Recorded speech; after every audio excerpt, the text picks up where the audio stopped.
anak sering pamer mobil mewah, gaji Rafael terkuat. Nama Rafael Alun Trisambodo ikut tersandung pasca peristiwa penganiayaan yang dilakukan Mario Dandi Satrio. Pasalnya, pelaku merupakan anak dari Rafael yang merupakan pejabat di Direktorat Jenderal Pajak. Peristiwa yang kini sudah sampai ke aparat polisi tersebut dan diketahui mengendarai mobil Jeep Rubicon. Dandi juga kerap kali mengunggah foto dengan sejumlah kendaraan mewah. Publik lantas penasaran berapa gaji yang diterima pegawai Ditjen Pajak seperti halnya ayah Dandi. Dilansir dari tribunnews.com, Rafael Alun Trisambodo tercatat sebagai Kepala Bagian Umum Kanwil DJB Jaksel II. Rafael Alun memiliki kekayaan sebesar 56,10 miliar rupiah.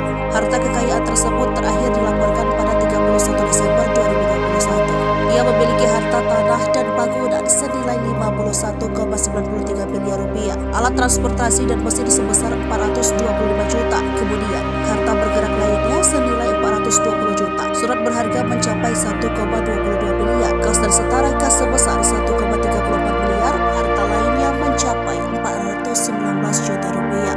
Ia juga memiliki dua kendaraan berupa Toyota Camry tahun 2008 senilai 125 juta dan Toyota Kijang tahun 2018 sekitar 300 juta rupiah. Lalu, berapa sebenarnya perkiraan gaji Rafael? Dilansir dari kompas.com, gaji PNS pajak mulai dari golongan 1A hingga 4D berkisar 1,500 juta hingga 5 juta 900 rupiah. Di luar gaji PNS pajak juga menerima tunjangan kinerja. Tunjangan kinerja terkecil berjumlah 5,3 juta, sedangkan terbesar bisa mencapai 117 jutaan. Kabar terbaru, Dandi sudah ditahan aparat kepolisian dari Polres Metro Jakarta Selatan. Sementara korban David masih menjalani perawatan intensif di rumah sakit. Kapolres Metro Jakarta Selatan, Kombes Pol Ade Arisam Indradi menyebutkan penganiayaan itu bermula saat teman MDS berinisial A mengadu jika mendapatkan perlakuan kurang baik. Setelah mendengar itu, MDS langsung mendatangi David yang saat itu berada di rumah temannya berinisial R.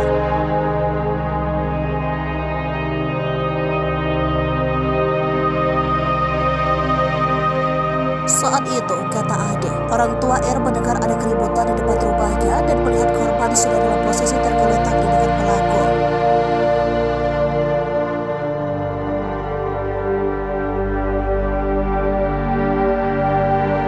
Lalu, pelaku berhasil ditangkap oleh security Jomblek dan diserahkan ke Polsek Pesanggerahan